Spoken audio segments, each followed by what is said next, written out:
If I were to ask you to think of a high performing team, you might think of a specialized military unit or your favorite sports team, something similar to that.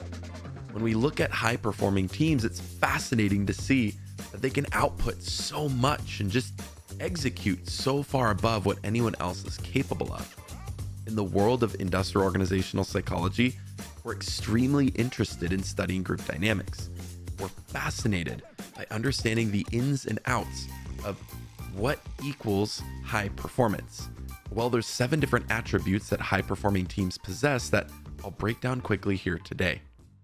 The first thing that high performing teams have in common is that the individuals understand their roles very well. Individuals in these teams understand their roles exceptionally well. They know all the ins and outs of what's supposed to happen, how they're supposed to execute. They have the knowledge, the skills, the abilities, all the talents needed to work through the different challenges that they'll face. They understand their expertise and how it contributes to the broader knowledge of the group. This comes with tons of training, tons of experience, tons of wisdom, and tons of failure, honestly. There's lots of learning that goes through this, but this just kind of comes in time and really putting in that disciplined effort to become a master in your craft. The second thing that high-performing teams have in common is that each of the members also understand the various roles within the team. So beyond just having your base level of competence and confidence in your role, it's also super important that you understand where everyone else sits. If you're on a sports team, it's important that you know what's this person supposed to do, what's that person supposed to do, how does my role impact theirs, and vice versa. You can't do this in isolation, and it requires an exceptional level of teamwork that comes from having the wisdom and knowledge of everyone knowing everyone else's roles and playing as best as they can in those situations. The more you do this, the more you understand how each of the members operate, what their personalities are like, their temperaments, and how they function in different situations under stress. And again, this applies to so many different things. It's not just a sports team. It's not just a business setting. This can be applied in so many different situations. There's this constant, continuous need and drive for improvement, not only within the self, but within the team members as well. The third thing that high-performing teams have in common is that they have clear goals and objectives present. You have to have a very, very clear focus on what it is that you're even striving for in the first place. If there's no goals, if there's no objectives, there's no strategic priorities or way that you're going to tackle these things, how are you going to possibly execute towards those goals? It's critical that these objectives and goals are broken down and understood by each and every one of the members. This goes into communication, coming up with a good strategy, and really aligning on what's the most important thing based on the capabilities that you're all bringing individually and as a collective group. The fourth thing that high-performing teams have in common is that the teammates always work on the fundamentals and consistently train. So it doesn't matter how good you are at something, how long you've been doing it, or how great you think your expertise is. It's always important to focus on the fundamentals because we can always improve. As humans, we're imperfect by nature. There's always room to improve, and we're never going to be perfect. Look at the best athletes in the world. Look at the best skateboarders, tennis players, snowboarders, the best architects, the best engineers, anyone and everyone in these different spaces who are at the top echelon of performance. They are so unbelievably good at the basics, the fundamentals. They really, really study their craft. They don't just mindlessly move through all the steps to get to the final level. They revisit all the previous levels and continuously stay dialed in to what needs to happen for their respective craft. The fifth thing that high-performing teams have in common is that they have open lines of communication with mutual respect for all the team members.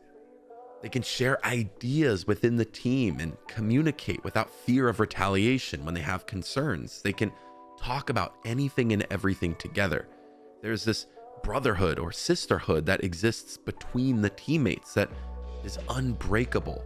This collaborative spirit leads to stronger and stronger communication, which fosters healthy levels of accountability and responsibility. The more we look at this, the more we understand clearly. Like, it's so obvious that we need the highest level of communication, otherwise everything's going to crumble.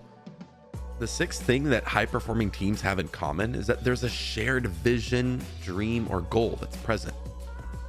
Everyone on the team is fighting for the same thing. There's this deep understanding that we're all here to achieve the same thing. We're not just in it with our bodies, but our hearts and our mind are fighting too.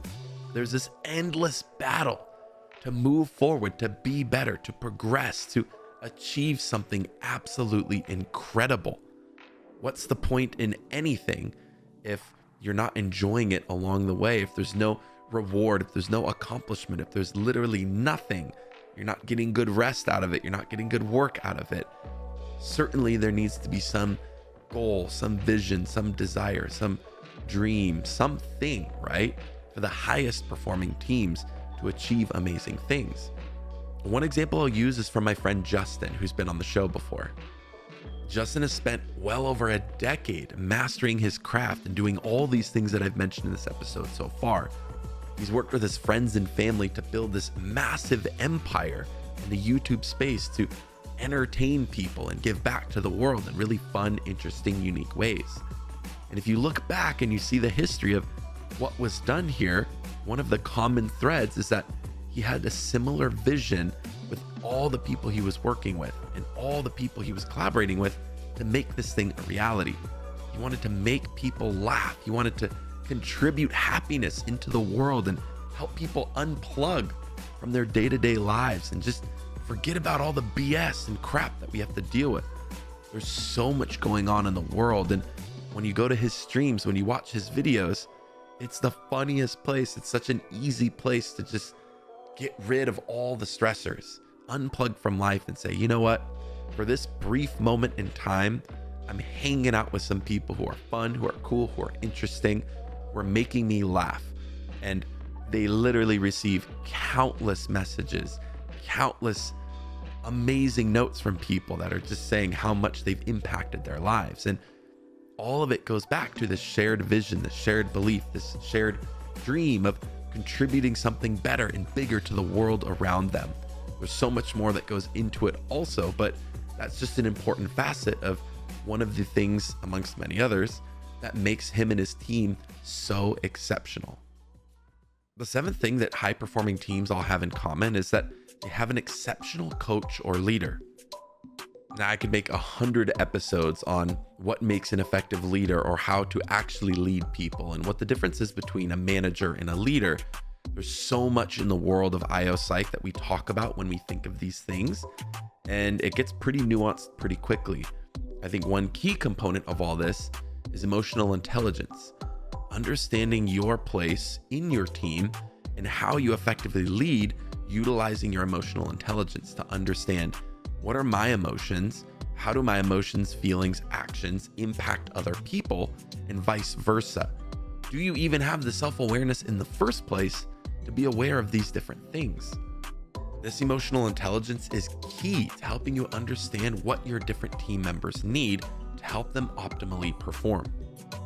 Another thing that they do is that they provide adequate resources and support as needed. Think about not having the right software on your computer to execute your job.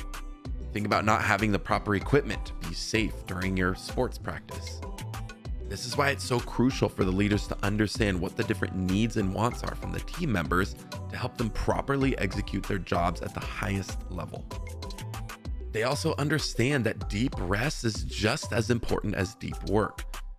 We're human. We literally cannot execute at all hours of the day. There's so much time that we need to rest, to rebuild, to rehabilitate, to basically get ourselves back in the game, recharge. No person can constantly go every single day, all day, 110%. We need to sleep, we need to eat, we need nourishment, we need enrichment for our minds, our bodies, our souls. So many toxic leaders and managers do these horrible things to their employees and micromanage and keep them from actually performing or doing anything productive. It's a complete waste of everyone's time and effort. So if you are in a leadership position, make sure you're stepping back and looking through at everything, saying, where am I best contributing to the success of my team members? And how am I enabling them and giving them the best that I can? Because the more I micromanage, the more I complain, the more I get on them for not doing good enough, the more I'm just hurting their morale and damaging the overall team performance. Great coaches and leaders will also recognize their team members. They recognize individual and team contributions. They look at, how's the culture being impacted by this person or by these people? There's so much that goes on in all of this stuff that sometimes people can overlook when it's time to celebrate the wins, both big and small. Just because you have a big vision or a goal or a tight deadline, it doesn't mean that you can't look back for a sec and say, hey, you know what? We actually did really, really good there. Let's talk about that for a brief moment. Or, hey, let's celebrate this really quickly. There's tons of different ways to do this, and there's tons of different ways to talk about it, but it needs to come from a genuine, wholesome place, and it has to be authentic. And a big part of this comes from building that respect with your team, building that communication, having those upfront conversations, and knowing when things get rough, my leader or manager is here. And when things are good, I also know they're here and they helped me along the way. We all did it together. These things are super impactful. It's not just, hey, look at me, look how great I am, or always punishing your people.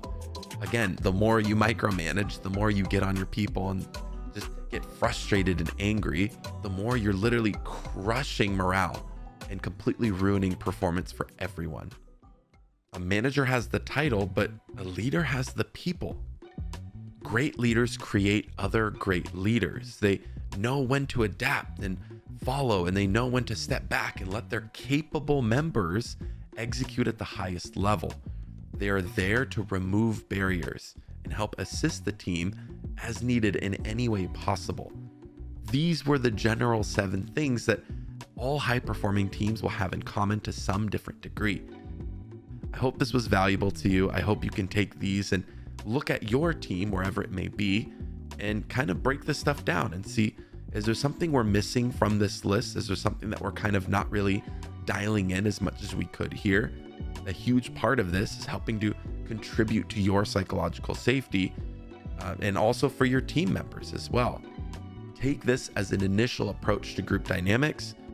Best of luck to you and your team for whatever visions and goals that you're trying to achieve. Remember to take care of yourselves. Remember to take care of those around you. And for all things psychology to help you think, feel, and perform better, stay tuned right here on Psychology of Living.